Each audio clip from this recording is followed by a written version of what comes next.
Yeeps 2.0 is the greatest VR game ever made. In theory. In reality, Yeeps has a lot of design choices that could make or break the whole game for a lot of people. So that's what we're talking about today, the good and the bad of Yeeps 2.0. If you don't know what Yeeps is, the best way I can think of to describe it is like a combination of Rec Room and Gorilla Tag. There's a lot of original games, there's community created games, there's an extremely large number of areas to explore, and the game is massive multiplayer. Also, it uses Gorilla Tag movement. I first found out about Yeeps from the comments section of my Gorilla Tag video. People were specifically mentioning Yeeps when referring to the section of the video where I was discussing Gorilla Tag clones, and specifically how Yeeps is not one of them. And while Yeeps does have Gorilla Tag movement, I agree that calling the game just a Gorilla Tag clone isn't giving it enough credit. We'll talk about the movement in a second, but first, how come I haven't heard about this game before? Yeeps has 77,000 ratings on the MetaQuest store, and it's only been out for a year. For comparison, Rec Room has 35,000 ratings and has been out for 6 years. I have no idea how Yeeps flew under my radar for so long. Though, in all fairness, I'm probably not the target demographic for a free Quest game with Gorilla Tag movement, but I still pay attention to VR. Anyways, when I saw this number, I was immediately intrigued. So after playing Yeeps for a while, here's my takeaway. Yeeps 2.0 is one of the greatest concepts for a VR game that I have seen in a while. Having massive multiplayer with a huge open map that has seamless loading zones and a bunch of mini-games scattered around is cool. Now combine that with appealing to the Quest audience with the Gorilla Tag movement features, and not only is it a great business move, it's also a really fun idea that would allow players to explore every inch of the map. So in all, what makes Yeeps such a good idea is the movement, the map, the minigames, and the community. Now, in practice, all of those same features are what could make you really like or hate the game. I'll just address this right now. Gorilla Tag movement is a very situational thing. It can be good, but a lot of the times it's not. If I personally had the option between Gorilla Tag movement and smooth locomotion, I would take the latter. Yeeps doesn't give you this option.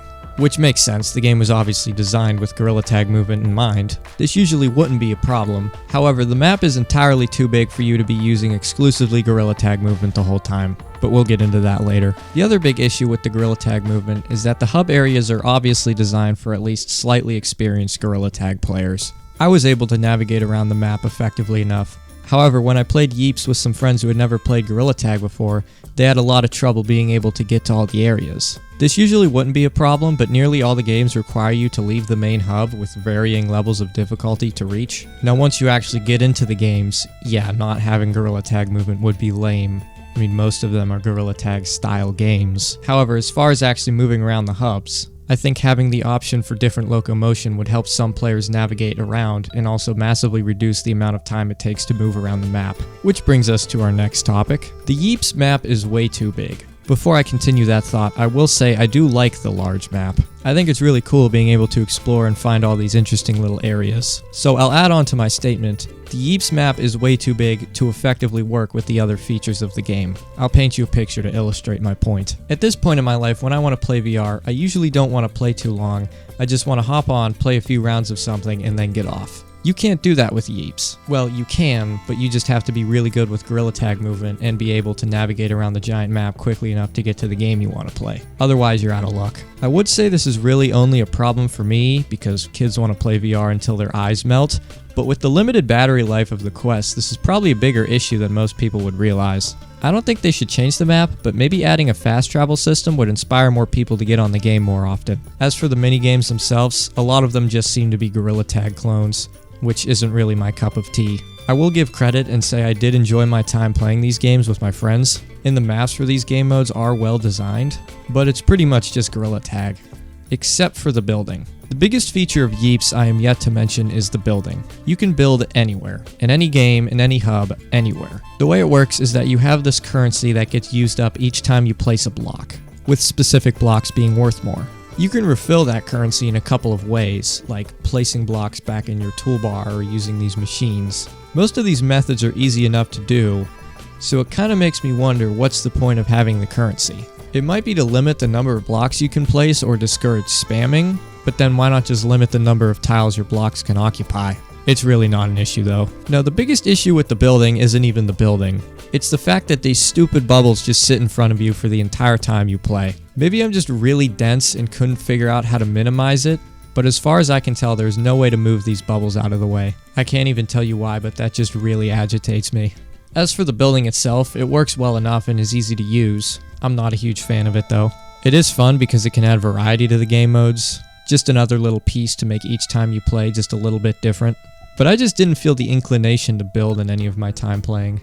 I did like how they have specific maps for you to just go and build, like it's just an empty space. I didn't spend any real time there, but I can imagine for some people this acts as a similar outlet as custom rooms in Rec Room did for me.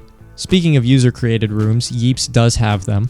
I didn't spend a huge amount of time there, but once again, I imagine this is someone's version of what Rec Room's user rooms were for me, so I'd give it a thumbs up. The last big thing I want to discuss is the Yeeps community. It was mostly children, probably 11 to 12-year-olds. It makes sense. The biggest reason to put Gorilla Tag movement in your game is to get children to play. In fact, Yeeps seems like it's trying to market to an even younger audience than that. And I lied, the actual last biggest thing I want to talk about is money.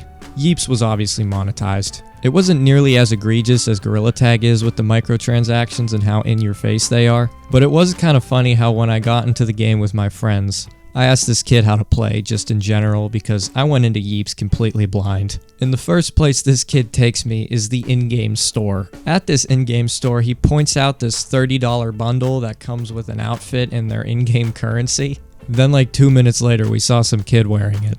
So, as I initially suspected when first looking at the store page for Yeeps, it seems like the game is obviously targeting a certain demographic that is most likely to buy a $30 cosmetic bundle in a free VR game that has Gorilla Tag movement. You guys already know how I feel about that. I don't like it. It feels very immoral to me. Maybe immoral is an unfair word to use, but it just leaves a bad taste in my mouth. It's really not that bad in Yeeps because the developers obviously do need to make money, and it could be a lot worse. I don't think this game was easy to make. It's obviously well put together. It's more just a problem with the whole industry. I did see they were selling a Yeeps plushie, which is kind of funny to me, because the Yeep itself, at certain angles, can look quite phallic. I'm not sure whose fault that is, but maybe do something about it. Actually, hang on.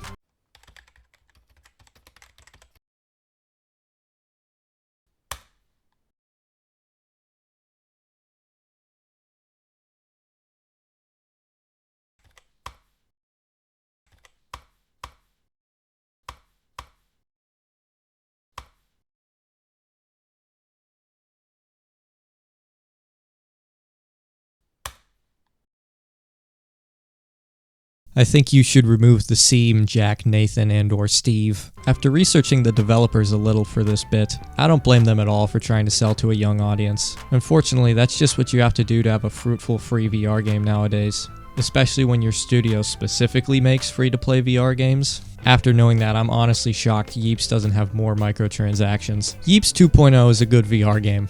I personally do not think I will be spending much more time in Yeeps. I mean, I don't even like Gorilla Tag, but I can really get behind the idea of the game. I imagine 5 years down the road there will be a group of VR players who view Yeeps the same way I view old Rec Room. What do you guys think though? I know at least a few of you like Yeeps. Do you think my complaints are valid, or is this game just not for me? Let me know in the comments. Once again, I'd appreciate if you could like the video and subscribe to the channel. And it looks like we'll be coming up on 1,000 subscribers soon, so that's pretty cool. And man, you guys blew up the Gorilla Tag video. I can now confidently say that video has surpassed any expectations I had for it. So thank you all very much for that. I think that'll about do it for this video though. So if you made it to the end, thanks for watching.